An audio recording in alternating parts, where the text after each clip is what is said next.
राष्ट्र सर्वप्रथम राष्ट्र सर्वप्रथम राष्ट्र सर्वप्रथम राष्ट्र सर्वप्रथम राष्ट्र सर्वप्रथम की बात कार्यक्रम में आप सभी राष्ट्रवासियों का हार्दिक स्वागत है। प्रधानमंत्री नरेंद्र मोदी ने आज केरल के तिरुवनंतपुरम में 8800 करोड़ रुपए की लागत से बने विझिंजम अंतर्राष्ट्रीय गहरे पानी वाले बहुउद्देशीय बंदरगाह को राष्ट्र को समर्पित किया। उन्होंने इसे नए युग के विकास का प्रतीक बताते हुए कहा कि यह पोर्ट जल्द ही ट्रांसशिपमेंट हब के रूप में उभरेगा।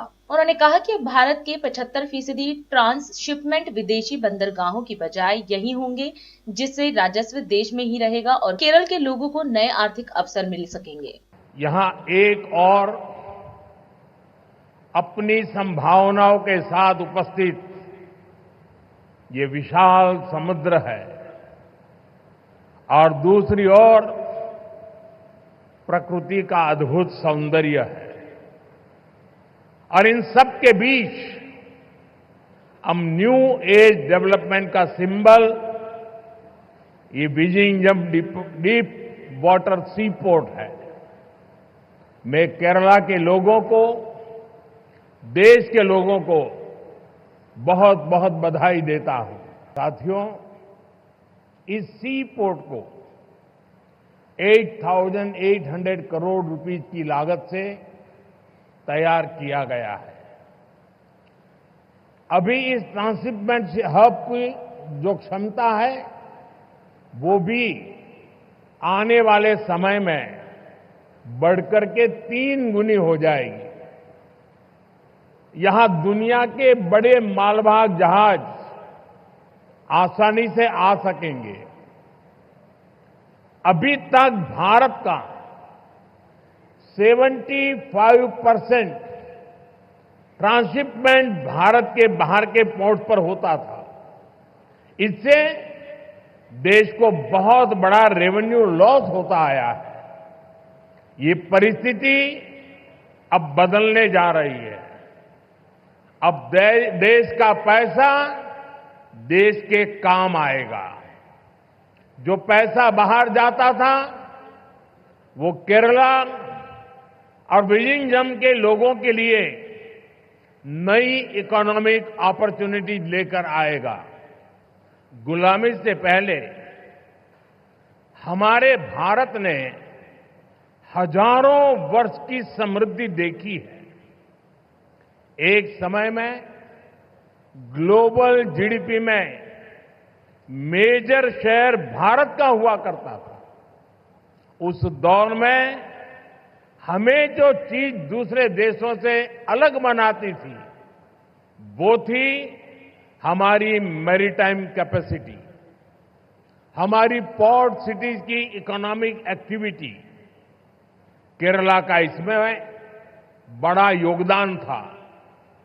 केरला से अरब सागर के रास्ते दुनिया के अलग अलग देशों से ट्रेड होता था। यहां से जहाज व्यापार के लिए दुनिया के कई देशों में जाते थे। आज भारत सरकार देश की आर्थिक ताकत के उस चैनल को और मजबूत करने के संकल्प के साथ काम कर रही है। भारत के कोस्टल स्टेट, हमारी पोर्ट सिटीज विकसित भारत की ग्रोथ का अहम सेंटर बनेंगे। साथियों, पोर्ट इकोनॉमी की पूरे पोटेंशियल का इस्तेमाल तब होता है जब इंफ्रास्ट्रक्चर और ईज ऑफ डूइंग बिजनेस दोनों को बढ़ावा मिले। पिछले 10 वर्षों में यही भारत सरकार की पोर्ट और वाटरवेज पॉलिसी का ब्लूप्रिंट रहा है। हमने इंडस्ट्रियल एक्टिविटीज और राज्य के होलिस्टिक विकास के लिए तेजी से काम आगे बढ़ाया है। भारत सरकार ने राज्य सरकार के सहयोग से सागरमाला परियोजना के तहत पोर्ट इंफ्रास्ट्रक्चर को अपग्रेड किया है, पोर्ट कनेक्टिविटी को भी बढ़ाया है। पीएम गति शक्ति के तहत वाटरवेज, रेलवेज हाईवेज और एयरवेज की इंटर कनेक्टिविटी को तेज गति से बेहतर बनाया जा रहा है। ईज ऑफ डूइंग बिजनेस के लिए जो रिफॉर्म्स किए गए हैं उससे पोर्ट्स और अन्य इंफ्रास्ट्रक्चर सेक्टर में भी इन्वेस्टमेंट बढ़ा है।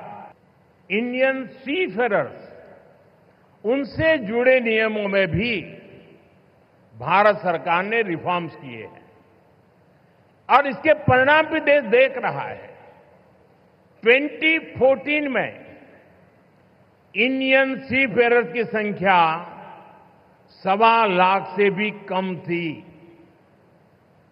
अब इनकी संख्या 3.25 लाख से भी ज्यादा हो गई है। मुख्यमंत्री रेखा गुप्ता और दिल्ली सरकार के मंत्री दिल्ली को आर्थिक राजधानी बनाना कार्यक्रम में शामिल हुए। कार्यक्रम को संबोधित करते हुए मुख्यमंत्री रेखा गुप्ता ने कहा कि हमारा विजन, लक्ष्य और सोच एक ही है, विकसित भारत, विकसित दिल्ली। रेखा गुप्ता ने कहा कि किसी भी शहर, राज्य या देश को प्रगति की दिशा में आगे ले जाने का एकमात्र रास्ता वहां के उद्योगों की मजबूती है।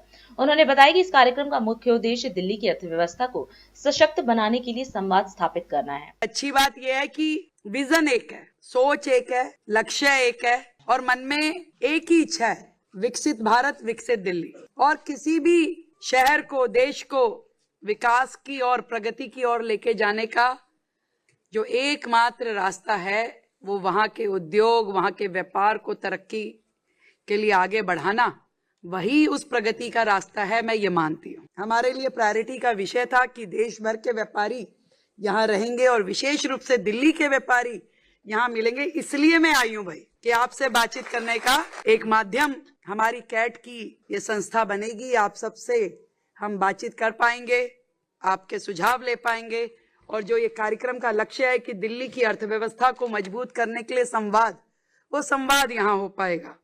मैं आप सबको ये विश्वास दिलाती हूँ कि दिल्ली में व्यापार और उद्योग से जुड़ी हुई जितनी भी समस्याएं हैं उन सब का समाधान अब संभव है, क्योंकि ये ट्रिपल इंजन की सरकार आज इसीलिए यहाँ उपस्थित है कि आप सबको ये विश्वास दिला सके कि विषय चाहे केंद्र सरकार से जुड़ा हो, चाहे दिल्ली सरकार से जुड़ा हो और चाहे नगर निगम से जुड़ा हो, हम लोग एक मंशा के साथ में एकजुट होकर के एक लक्ष्य पे काम करने वाले हैं, वो है विकसित भारत। और विकसित भारत तभी संभव है जब आपके मन की बात, केवल बात नहीं कि खाली समस्या समस्या बता दी, ये समस्या है, ये समाधान लेके आना पड़ेगा भाई। परसों मैंने जीएसटी की पूरी टीम को बिठाया, पूरी दिल्ली का व्यवस्था समझी कि भी क्या चल रहा है, कैसे काम हो रहा है। मैंने एक सेंटेंस में उनको संदेश दिया कि 100% किसी भी प्रकार की कोई भी अफसरशाही चलेगी नहीं। भाई एक छोटा सा व्यापारी है, पूरा सिस्टम फेसलेस टेक्नोलॉजी पे होना चाहिए, ऑनलाइन करना चाहिए। काहे को बुलाते हो अपने अफसर दफ्तर में, काहे को उसको 2 घंटे बाहर बिठाते हो। और मैंने उन्हें बताया, इन्हीं शब्दों में बताया, भरतिया जी, मैं कहा सुन लो भाई, मेरा पूरा सर्कल व्यापारियों का है। यदि एक भी व्यापारी ने मुझे ये बताया कि किसी अफसर ने उन्हें तंग किया है, नाजायज तंग किया है, तो मुझसे बुरा कोई नहीं होगा। इन्हीं शब्दों में जो मैं कह रही हूँ, मैं क्या मेरे पूरे सर्कल में कोई चलते चलते भी कान में डाल देगा कि ये व्यक्ति था जिसने जबरदस्ती बिना किसी कारण के मुझे परेशान किया है, तो उसको जवाब देना पड़ेगा। बिल्कुल पूरी तरीके से सिस्टम को इजी करना है, ट्रेडर्स के लिए व्यापारी फ्रेंडली करना है और इतना आसान कर देना है कि उसे अच्छा लगे, उसे महसूस हो कि ठीक है भाई ये मेरी देनदारी है टैक्स की, मैं दूंगा। और मैं ये समझती हूँ, जितना मैं पूरे अपने इस समाज को जानती हूँ, कोई भी व्यापारी टैक्स से बचना नहीं चाहता। एक सिस्टम चाहता है कि बड़े आसानी से मुझसे टैक्स ले लिया जाए। और दिल्ली सरकार वो सारी जो कारण है आपकी परेशानियों का, उनके समाधान खोज रही है और उनको करेगी, पूरी तरीके से हमारी प्रतिबद्धता है। दिल्ली की नई सरकार जल्द ही अपने कार्यकाल के 90 दिन पूरे करने जा रही है। इसके बावजूद दिल्ली के कुछ मुद्दे ऐसे हैं जहां पर सरकार के कार्य से असंतोष सामने आ रहा है। दिल्ली के सिविल डिफेंस कर्मचारियों ने अपनी मांगों को लेकर दिल्ली प्रदेश भाजपा कार्यालय के बाहर प्रदर्शन किया। डीआईडी न्यूज प्रतिनिधि से बात करते हुए इन कर्मचारियों ने कहा कि दिल्ली में कुल 10,700 सिविल डिफेंस कर्मचारी हैं जो पिछले 6 महीने से बेरोजगार हैं। विगत वर्ष अक्टूबर में नौकरी से निकाले जाने के बाद से आज तक इन कर्मचारियों की नौकरी की व्यवस्था नहीं हो सकी है, जबकि कर्मचारियों का दावा है कि भारतीय जनता पार्टी द्वारा दिल्ली में सरकार बनने के 60 दिन के भीतर उनकी समस्या सुलझाने का वादा किया गया था। मैं ये कह रहा हूँ सर, 31 अक्टूबर 2023 से हमें बैठा दिया गया 1 महीने के लिए कि 1 महीने के लिए बैठो, हम आपका डिपार्टमेंट चेंज कर देंगे। हमें नौकरी से निकाला नहीं और 31 अक्टूबर 2023 से अभी तक हम लोग बैठे हैं और दोनों सरकार आश्वासन दी कि आप करेंगे, इस महीने करेंगे, उस महीने करेंगे। अभी तक इतने दिन हो गए, अभी तक हमारा रोजगार सुनिश्चित नहीं हुआ। 2 बार विधानसभा में से बिल भी पास हुआ। भाजपा के नेताओं ने, मंत्रियों ने हमारे लिए नियमित 60 साल का रोजगार लेकर के आया और उन्होंने पास करने के बाद भी हमें रोजगार अभी तक नहीं दिया। एक्चुअली हमारा ये सिविल डिफेंस का मामला है। जब हमें लगाया गया था तो उस टाइम पे ये तो एक्ट वगैरह तो नहीं लगाया गया था कि भाई ये एक्ट है हम नहीं लगाएंगे या कुछ भी है। हमारा तो फ्यूचर खराब कर दिया ना, चाहे वो दिल्ली सरकार सही चाहे केंद्र सरकार सही। अब दोनों ने ही किया है, इसके जिम्मेदार दोनों हैं। अगर जो उस टाइम केंद्र में, चलो मानती हूँ कि स्टेट में दिल्ली सरकार थी, केंद्र में तो यही थे बीजेपी वाले, उस टाइम क्यों नहीं इन्होंने ऑब्जेक्शन लगाया कि भाई मार्शलों को क्यों लगाया जा रहा है, ये इनलीगल है। उस टाइम इन्होंने कुछ किया। बाद में दोनों की मिली भगत से हम सभी को हटा दिया गया। अब हटाने के बाद में इन लोगों ने कहा कि चलो भाई दोबारा से लगाएंगे, दोबारा से इंतजार करते करते 2 साल हो गए। जब इलेक्शन आने वाले थे ना, तो कभी तो आम आदमी पार्टी वाले कह रहे हैं हम कर रहे हैं, कभी विजेंद्र गुप्ता जी कह रहे हैं, कभी सचदेवा जी कह रहे हैं। अब कहाँ चले गए सारे? जब तो हमारे लिए धरना कर रहे थे, अब इनको हम दिखाई नहीं दे रहे। वोट के लिए कर रहे थे, 27 साल बाद या 25 साल बाद आए थे, वोट के लिए आए थे। 5 साल बाद दोबारा आना है। अभी हम सब मार्शलों ने एक ही चीज़ सोची थी, सबने मीटिंग की कि भाई देखो हमने देख लिया केजरीवाल सरकार को, केंद्र में बीजेपी सरकार है, क्यों ना स्टेट में बीजेपी सरकार को लाया जाए ताकि हमारा रोजगार सुनिश्चित करेंगे। और इन्होंने हमें 60 दिन का टाइम दिया था। नहीं करना चाहते हो, बस की नहीं भाई, साफ इनकार करो कि हम नहीं कर सकते, मार्शलों का कोई भी काम हम नहीं करेंगे। आपदा मित्र निकाल दिया। आपदा मित्र क्या है? नाम बदल दिया। नाम बदलने के लिए हमने बोला था, नाम भी बदलना था, पहले हमें रोजगार देते उसके बाद ये करते, क्यों नहीं किया? मतलब सारी चीज़ों के लिए एक्ट है, सिर्फ हमारे लिए एक्ट नहीं है। तुम कह रहे हो कि जगह खाली नहीं है, हमने कब बोला भाई हमें मार्शलों में भेजो? मत भेजो। MCD स्कूल हैं, हॉस्पिटल हैं, उन्होंने लगाओ, क्यों नहीं लगाते? इतनी जगह खाली पड़ी हुई है, लेकिन वही है कि रोजगार देना ही नहीं है। आज 4 बस बदल के आई हूँ, कितनी परेशानी हुई होगी हमें। सर आज हम बड़ा शांतिपूर्वक निवेदन करने आए थे, क्योंकि हमें सरकार बनाए 3 महीने लगभग होने जा रहे हैं भाजपा सरकार को, और वादा किया था कि 60 दिन में हम आपका स्थायी समाधान रोजगार का करके देंगे। लेकिन अभी तक कोई भी सार्वजनिक औपचारिकता सरकार की तरफ से नहीं हुई है रोजगार को लेके। इसीलिए आए हैं कि आप समय बताओ और रोजगार का रूप बताओ। जब ये बोल रहे थे कि हमारी सरकार बनाओ और हम तुम्हें स्थायी रोजगार देंगे, तो आप जल्द से जल्द स्थायी रोजगार दें, अपना वादा पूरा करें। DTC बस मार्शल हूँ मैं, 6-7 साल से नौकरी कर रहा था। इसमें हमारी 31 अक्टूबर 2023 को बिगर नोटिस दिए हुए हमें बस मार्शल से हटा दिया गया है। तो पहले हम धरना चल रहा है हमारा अभी भी 19 महीने से राजघाट पर।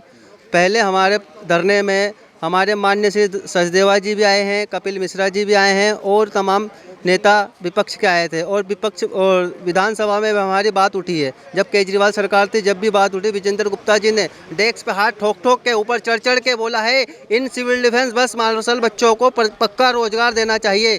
और इन्होंने ये भी कहा था अगर हमारी सरकार आएगी तो हम आपको पक्का रोजगार देंगे। विधानसभा में इनकी सरकार आने के बाद में इन्होंने कहा था 60 दिन में आपका पक्का रोजगार सुनिश्चित कर देंगे।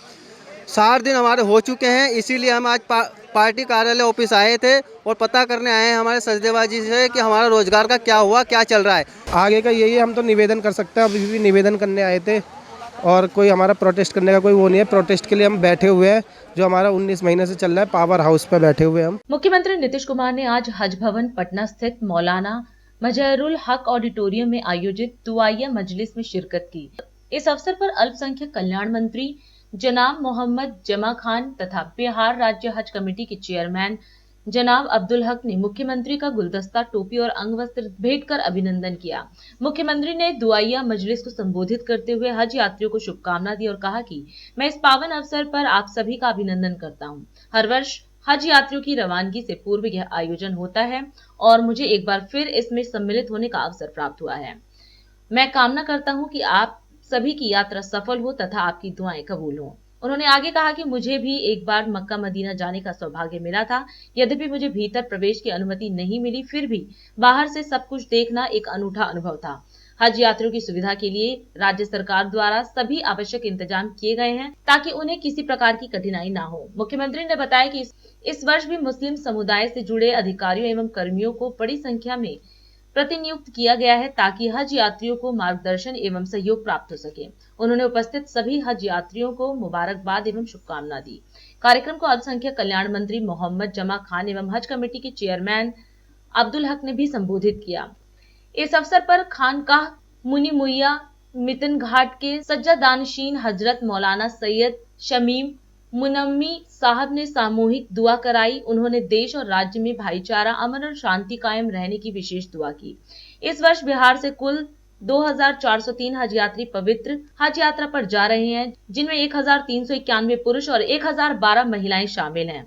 बिहार के हज यात्री देश के 10 विभिन्न हवाई अड्डों से रवाना होंगे। सीमांचल क्षेत्र के 937 हज यात्रियों की रवानगी कोलकाता एयरपोर्ट से होगी। इनकी सुविधा के लिए पटना स्थित हज भवन की तर्ज पर किशनगंज में बहुउद्देशीय वक्फ भवन में सभी आवश्यक व्यवस्थाएं की गई हैं। सभी हज यात्रियों के लिए हज से पहले पूर्ण प्रशिक्षण एवं निःशुल्क टीकाकरण की व्यवस्था की गई है। नई दिल्ली से प्रस्थान करने वाले 734 यात्रियों के लिए विशेष व्यवस्था बिहार सदन नई दिल्ली में की गई है। सऊदी अरब से हज यात्रियों को सहयोग एवं मार्गदर्शन के लिए राज्य सरकार द्वारा 16 राज्य हज निरीक्षकों की नियुक्ति की गई है। सभी 10 एम्बार्केशन पॉइंट पर वरीय पदाधिकारियों के नेतृत्व में टीमें तैनात की गई हैं ताकि यात्रा के दौरान किसी भी प्रकार की असुविधा न हो। इस अवसर पर जल संसाधन एवं संसदीय कार्य मंत्री विजय कुमार चौधरी, विधान परिषद मोहम्मद खालिद अनवर, बिहार राज्य हज कमेटी के सदस्य मौलाना सैयद फिरदौसी, बिहार राज्य सुन्नी वक्फ बोर्ड के अध्यक्ष जनाब इरशादुल्लाह, शिया वक्फ बोर्ड के अध्यक्ष जनाब सैयद अफजल अब्बास, हज कमेटी के पूर्व चेयरमैन इलियास हुसैन उर्फ सोनू बाबू, मुख्यमंत्री के प्रधान सचिव डॉक्टर एस सिद्धार्थ, अल्पसंख्यक कल्याण विभाग के सचिव मोहम्मद सोहेल, मुख्यमंत्री के सचिव कुमार रवि सहित अन्य गणमान्य व्यक्ति, आजमीन हज और हज कमेटी से जुड़े लोग उपस्थित थे। अभी समय है एक ब्रेक का, हम चलते हैं ब्रेक पर, आप कहीं जाए नहीं, छोटा सा ब्रेक। श्रेया फर्निशिंग लेकर आया है आपके लिए होम कलेक्शन, जिसमें आपको मिलता है upholstery fabric, designer curtains, home and office decoratives, carpets and sofa cover कम से कम दाम में कीर्ति नगर में आपके लिए उपलब्ध है। Powered by Kamal Buildtech Private Limited, fulfilling promises. With our professional team and experience of delivering projects in past, we guarantee you peace of mind and top quality work in an affordable price. और अधिक खबरों के लिए आप हमारे YouTube channel दैनिक India दर्पण को अभी सब्सक्राइब करें और नोटिफिकेशन के लिए बेल आइकन को प्रेस करना ना भूलें। राष्ट्र सर्वप्रथम की बात कार्यक्रम में ब्रेक के बाद एक बार फिर आप सभी राष्ट्रवासियों का स्वागत है। दिल्ली में बारिश के बाद कई इलाकों में जलभराव की स्थिति पर आपने भाजपा सरकार पर निशाना साधा। हिंदुत्व कार्यकर्ता सुहास शेट्टी की हत्या के बाद बढ़ते तनाव के बीच मंगलुरु पुलिस ने 6 मई तक पूरे शहर में निषेधाज्ञा लागू कर दी है। बिहार में जाति जनगणना को लेकर राजनीतिक वाकयुद्ध बढ़ता जा रहा है। विधानसभा में विपक्ष के नेता तेजस्वी यादव ने इसे प्रधानमंत्री नरेंद्र मोदी सरकार द्वारा मजबूती से लिया गया निर्णय बताया। कर्नाटक की मुख्यमंत्री सिद्धारमैया ने कहा कि आगामी राष्ट्रीय जनगणना में जाति गणना को शामिल करने का केंद्र का फैसला राजनीति से प्रेरित हो सकता है। दिल्ली की मुख्यमंत्री रेखा गुप्ता ने मंजूम का टीला और आईटीओ समेत कई बारिश प्रभावित इलाकों का दौरा किया और स्थिति का जायजा लिया तथा अधिकारियों के साथ राहत प्रयासों का समन्वय किया। केंद्रीय मंत्री और लोजपा नेता चिराग पासवान ने जाति जनगणना की घोषणा के लिए पीएम मोदी की प्रशंसा की। केंद्र सरकार द्वारा स्थापित भारतीय क्रिएटिव टेक्नोलॉजी संस्थान को वैश्विक स्तर की 7 प्रमुख कंपनियों Google, Microsoft, Nvidia, Apple, Meta, star India और एडोबी का सहयोग मिला। नए पश्चिमी विक्षोभ के असर से राजस्थान के अनेक इलाकों में हल्की से भारी बारिश हुई, जबकि जोधपुर तथा उदयपुर संभाग में तेज गर्मी पड़ रही है। अयोध्या नगर निगम ने रामपथ के 14 किलोमीटर लंबे हिस्से में शराब और मांस की बिक्री पर प्रतिबंध लगाने की मांग करते हुए एक प्रस्ताव पारित किया। मुख्यमंत्री नीतीश कुमार ने आज एक आणे मार्ग स्थित संकल्प में बिहार का नवनिर्माण 20 साल विकास के बदलते बिहार के का लोकार्पण किया। इस अवसर पर उप मुख्यमंत्री सम्राट चौधरी एवं जल संसाधन सह संसदीय कार्य मंत्री विजय कुमार चौधरी उपस्थित थे। सांसद बांसुरी स्वराज ने अद्वैत वेदांत के अमर प्रवाहक, उपनिषदों के मर्मज्ञ व्याख्याकार और सनातन धर्म के अद्वितीय तत्वज्ञानी आदि गुरु श्री आदि शंकराचार्य जी की जयंती पर कोटिक वंदन अर्पित किया। उन्होंने कहा कि आदि शंकराचार्य ने न केवल धर्म का पुनरुत्थान किया बल्कि भारतवर्ष की चारों दिशाओं में मठ स्थापित कर अखंड भारतीय संस्कृति की आधारशिला भी रखी। सांसद स्वराज ने प्रधानमंत्री मोदी द्वारा केदारनाथ में आदि शंकराचार्य जी की प्रतिमा की पुनः स्थापना और उनकी समाधि के पुनर्निर्माण को भारत की आध्यात्मिक चेतना में उनके योगदान को एक नवीन युग में प्रतिष्ठित करने का एक सार्थक और प्रेरणादायक प्रयास बताया। उत्तराखंड के मुख्यमंत्री पुष्कर सिंह धामी आज वैशाख शुक्ल पंचमी के पावन अवसर पर केदारनाथ धाम पहुंचे और 12 ज्योतिर्लिंगों में शामिल बाबा केदारनाथ के कपाटोद्घाटन समारोह में शामिल हुए। इस शुभ घड़ी पर उन्होंने बाबा केदार की प्रथम पूजा कर राज्यवासियों की सुख समृद्धि और प्रदेश की प्रगति की कामना की। बाबा के इस पावन धाम पर आप सभी का हृदय से स्वागत करता हूं, अभिनंदन करता हूं कि आज उस शुभ घड़ी आ गई जिसका हम लोग लगातार प्रतीक्षा करते हैं कि बाबा के कपाट खुले और बाबा के दर्शन हो और विधिवत यात्रा हमारी प्रारंभ हो जाए। वैसे 30 अप्रैल से अक्षय तृतीया के दिवस से चार धाम यात्रा प्रारंभ हो गई। मुझे भी इस बार गंगोत्री धाम, यमुनोत्री धाम के कपाट खुलने के अवसर पर भी धामों के आशीर्वाद से वहां रहने का प्रथम दिन सौभाग्य प्राप्त हुआ और बाबा की कृपा से आज सबके साथ हम सब लोग यहाँ पर सम्मिलित हो रहे हैं। और आज से ठीक 2 दिन बाद भगवान बद्री विशाल के कपाट भी खुलेंगे और यात्रा पूरी तरह से शुरू हो जाएगी।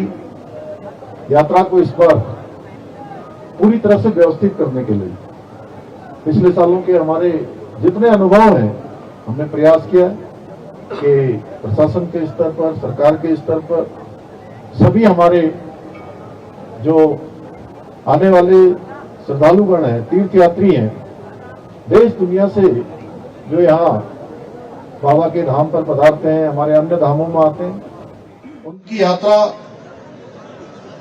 सुगम हो, सुरक्षित हो, उनको यात्रा में किसी प्रकार की परेशानी न हो।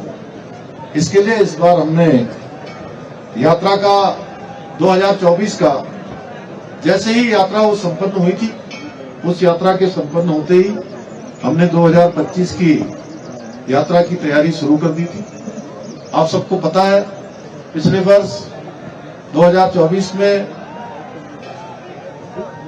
बड़ी आपदा हमारे इस पूरे मार्ग में आई थी और उस आपदा के कारण से लगभग 35 दिनों तक यात्रा बाधित हुई थी। लेकिन बाबा की कृपा से विषम परिस्थितियों में हमारे सभी राज्य के जितने हमारे संगठन यहाँ काम करते हैं, जितनी एजेंसियां काम करती हैं, जितने विभाग काम करते हैं, सबने मिलकर राज्य सरकार की भी एजेंसियों ने, भारत सरकार की एजेंसियों ने, हमारे तीर्थ पुरोहित सभा के लोगों ने, हमारे धार्मिक संगठनों के लोगों ने, व्यापार सभा के लोगों ने, हमारे जनप्रतिनिधियों ने और स्थानीय लोगों ने बहुत प्रयास किया और हमारी यात्रा फिर से सुचारू हुई। उसके बावजूद अगर चारों धामों में 35 दिन यात्रा कम होने के बाद 46 लाख तीर्थयात्रियों ने श्रद्धालुओं ने दर्शन किया और ये यात्रा हमारी प्रत्येक वर्ष बढ़ रही है और इस वर्ष हमको पूरी बाबा की कृपा से ये यात्रा अच्छी हो, इसके लिए समस्त विभागों की मॉनिटरिंग मेरे स्तर पर भी की गई है। सभी लोग इस काम में लगे हुए हैं, यातायात व्यवस्था अच्छी हो, रजिस्ट्रेशन की व्यवस्था अच्छी हो। उसके लिए मैं ऋषिकेश जो यात्रा का पहला पड़ाव जहां से प्रारंभ होता है, हमारे जितने भी लोग इस यात्रा का संचालन करते हैं, हमारा प्रयास होगा कि यात्रा काल में लगातार उनके साथ हमारा संवाद बना रहे। और मैंने सभी अधिकारियों को भी निर्देशित किया। यहाँ पर मुझे अभी विधायक आशा नौटियाल जी ने और अन्य लोगों ने बताया कुछ लोगों की यहाँ दुकानें यहाँ पर चलती हैं और सच में ये जो यात्रा का 6 माह का कालखंड होता है वो हमारे लिए पूरे इस राज्य के लिए भी, क्षेत्र के लिए भी, चार धाम यात्रा के मार्ग में अपना व्यवसाय करने वाले लोगों के लिए भी, वो उनके लिए एक उनके आजीविका का प्रमुख साधन होता है। और सभी श्रद्धालुगणों को एक बार शुभकामनाएं देते हुए, सबको बधाई देते हुए कि आप यात्रा में आइए और हमने यात्रा के लिए जो कठिन परिस्थितियों में जो भी प्रबंध हो सकता है, आपकी यात्रा सुरक्षित हो। और सबसे पहले हमारी सबसे पहली सर्वोच्च प्राथमिकता है कि आने वाले हर एक तीर्थ यात्री की सुरक्षा हमारे लिए सर्वोच्च प्राथमिकता है। केंद्रीय मंत्री और लोजपा नेता चिराग पासवान ने जाति जनगणना की घोषणा के लिए प्रधानमंत्री नरेंद्र मोदी की सराहना की। उन्होंने कहा कि प्रधानमंत्री ने सही समय पर ऐतिहासिक फैसला लिया है। पासवान ने विपक्ष पर श्रेय लेने की कोशिश का आरोप लगाया और कहा कि यह फैसला लंबे समय से लोजपा की मांग रही है। उन्होंने राष्ट्रीय सुरक्षा समेत अन्य अहम मुद्दों पर भी काम जारी रखने की बात कही। प्रधानमंत्री नरेंद्र मोदी जी के नेतृत्व वाली सरकार में एक अत्यंत महत्वपूर्ण फैसला लिया गया है और ये फैसला मुझे याद दिलाता है मेरे नेता, मेरे पिता आदरणीय रामविलास पासवान जी के विचारों को। 1960 के दशक में जब मेरे नेता राजनीति में आ रहे थे, उस वक्त लोहिया जी के विचारों पे चलने वाली पार्टी संयुक्त सोशलिस्ट पार्टी, और उसी पार्टी से पहली बार उन्होंने चुनाव लड़ा। 69 में पहली बार वो विधायक बने और मुझे याद है वो कुछ पंक्तियों को कई बार दोहराते थे और मुझे पूरा विश्वास है कि आप सबने भी उसको कई बार सुना होगा। पार्लियामेंट में भी उन्होंने कई बार उन पंक्तियों को दोहराया था और वो उस पार्टी की सोच हुआ करती थी, लोहिया जी के विचारों की सोच हुआ करती थी कि संसोपा ने बांधी गांठ, पिछड़ा पावे 100 में 60। आज मुझे लगता है कि उस विचार को पूरा करने के लिए, इस नारे को पूरा करने के लिए एक अत्यंत महत्वपूर्ण फैसला मौजूदा सरकार के द्वारा लिया गया है और ये इच्छा शक्ति मौजूदा प्रधानमंत्री आदरणीय नरेंद्र मोदी जी में ही हो सकती है कि वो इतना मजबूत कदम जो सही मायनों में सामाजिक न्याय को मजबूती देने का काम करता है, ये कदम आज उन्होंने उठाने का काम किया। सबसे पहले तो मैं अपनी तरफ से, मेरी पार्टी लोक जनशक्ति पार्टी रामविलास की तरफ से मैं मेरे प्रधानमंत्री जी का हृदय से आभार प्रकट करता हूं कि आज उन्होंने एक ऐतिहासिक फैसला लेते हुए, क्योंकि दशकों से इसके ऊपर राजनीति होती रही है और तमाम राजनीतिक दलों ने समय समय पर इसको एक राजनीतिक हथियार बनाने का प्रयास किया।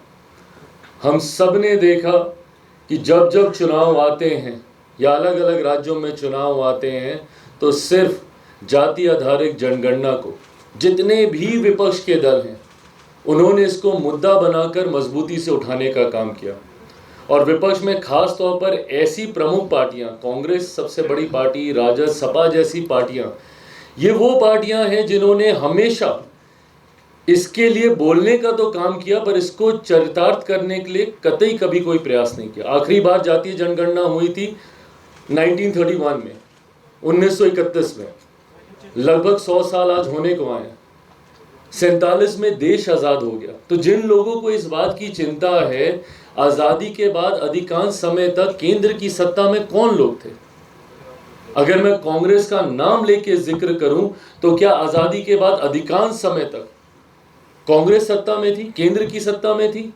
अलग अलग राज्यों में इनके अपने मुख्यमंत्री थे, पूर्ण बहुमत की सरकारें उन राज्यों में इनकी थी। अगर ये लोग चाहते, ईमानदारी से चाहते तो इसको करवा देते, पर इन्होंने कभी इसको करवाने का काम नहीं किया। जनगणना तो छोड़िए, इन्होंने अपने अपने राज्यों में जहां पे इनके मुख्यमंत्री थे वहां पे इन्होंने सर्वे तक कराने का काम नहीं किया। पर मैं मानता हूं और मेरे प्रधानमंत्री आदरणीय नरेंद्र मोदी जी उचित समय पर उचित फैसला लेने के लिए जाने जाते हैं और अब ये समय की मांग थी। This was the need of the hour. अब जरूरत थी कि ये जनगणना हो। और अधिक खबरों के लिए आप हमारे YouTube चैनल दैनिक इंडिया दर्पण को अभी सब्सक्राइब करें और नोटिफिकेशन के लिए बेल आइकन को प्रेस करना ना भूलें। आज हम इस कार्यक्रम में आपसे विदा लेते हैं। आप अन्य खबरों के लिए बने रहे। राष्ट्र सर्वप्रथम, वंदे मातरम, जाग उठा है भारत। राष्ट्र सर्वप्रथम।